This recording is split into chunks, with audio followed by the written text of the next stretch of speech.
Hey guys, Gavin Gu here from UltimateReloader.com. I will tell you what, I am really enjoying my 8 3/8 inch 500 Smith & Wesson Magnum revolver from Smith & Wesson.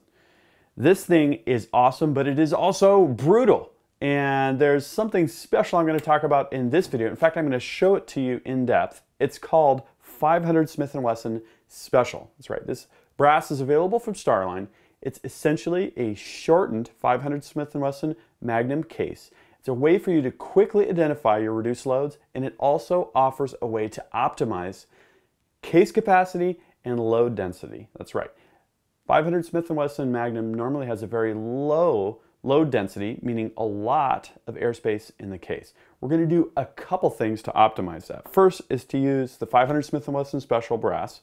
I'm also going to use a new to me powder, Trail Boss. This is a very bulky powder that's going to fill up the case, and it also has an added safety benefit in that it's very difficult to double charge, and it's impossible to double charge if you're using more than half of your case capacity, which we are. So let's load some 500 Smith & Wesson Special. We're going to do a quick change with some die shims that I've machined on my metal lathe. That's a trick that some of you have probably seen. I've shown it in some of the other videos. We're going to load some 500 Smith & Wesson Magnum with the same load, and then we'll compare the two at the range. Let's get straight to it. So let's go over the die station utilization real quick.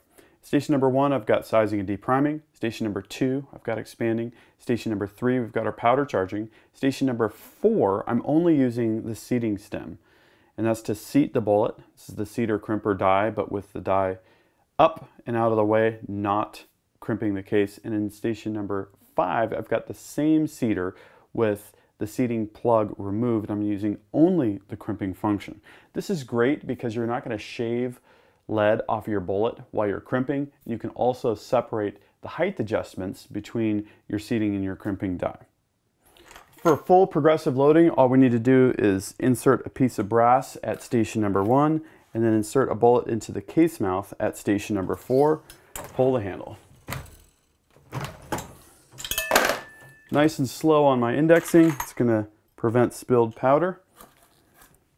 And we just repeat the process.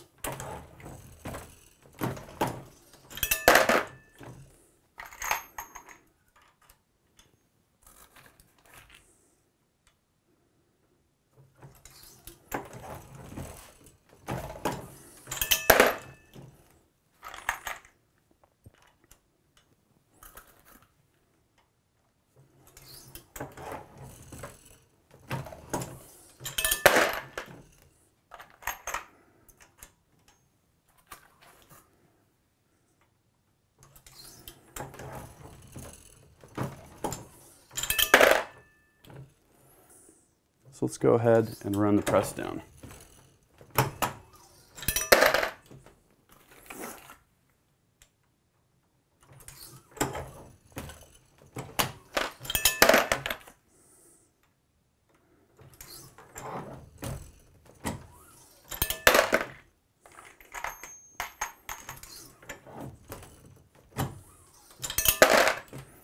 But before we go to the range, let's load up some 500 Smith & Wesson Magnum with the same load so that we can compare.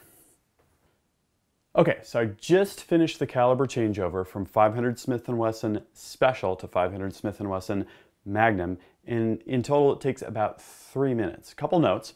First, yes, I used the die shims that I machined on my metal lathe, but what you need to do is make sure that you have your lock rings locked down tight. You need to make sure that you have your die shim thickness to be the same as the difference in brass length between the Magnum and Special varieties. I'll have the full details in the write-up regarding that. And if you do that, you can just loosen the dies, make sure that your lock rings are tight so that the adjustment is not, altered with, and then insert the shim, crank the die down, and you're ready to go. I absolutely love this because I do shoot a lot of 38 Special in 38 Special revolvers and 357 Magnum and 357 Magnum revolvers. And other related scenarios. This is another good one where we can optimize our load density with the Special brass and then use Magnum loads in the Magnum brass. Reuse the same dies and not have to fiddle incessantly. Plus we have the separate seating and crimping stations, which I really like. So now that we're set up for 500 Smith & Wesson Magnum, just insert a piece of brass again, insert the bullet in station number 4.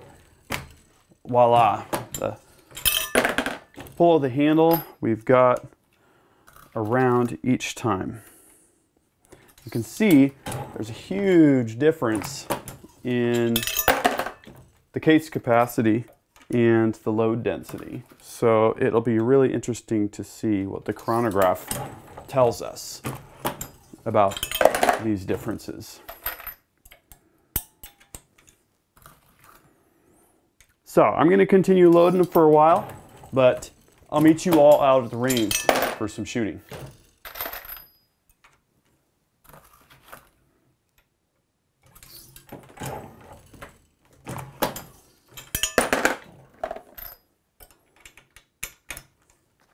Okay, so I've loaded 5 500 Smith & Wesson Magnum cartridges. I've got the MagnetoSpeed V3 attached to the Revolver. Let's see how these are going to shoot and how they're going to chronograph.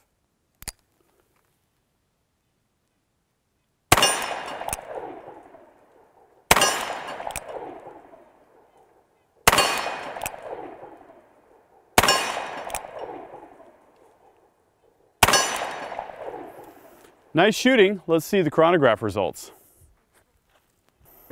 Okay, so it looks like we averaged 939 feet per second and had a standard deviation of 10.3 feet per second. That's right around where we want to be. We could actually take this load down a little bit, but I'm curious how this load is going to compare in the 500 Smith & Wesson Special cases. Okay, so now I've loaded the 500 Smith & Wesson Special cartridges. Let's see how these are going to do.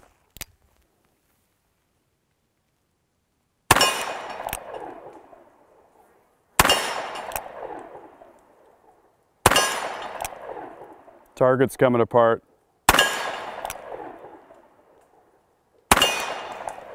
Awesome. Okay, let's review these chronograph results. Okay, this was actually what I was anticipating. This is super interesting. We've got 5 shots, 987 feet per second. So the Special brass had a slightly higher velocity, probably because of higher pressure due to reduced case capacity, and our standard deviation is 7 feet per second. That is excellent. Okay, so let's quickly review. 500 Smith & Wesson Special cases are great because A, they're easy to visually identify. You know it's going to be a reduced power load. And B, they're going to increase your load density, which means decreasing the amount of dead airspace in the case. With Trail Boss, it's a bulky powder. It filled up the case. You've got plenty of case capacity. That's not an issue for reduced power loads. We saw how that tightens up velocity, the difference between the Magnum cases and the Special cases. A standard deviation of 7 feet per second, it's going to be hard to beat with a Revolver.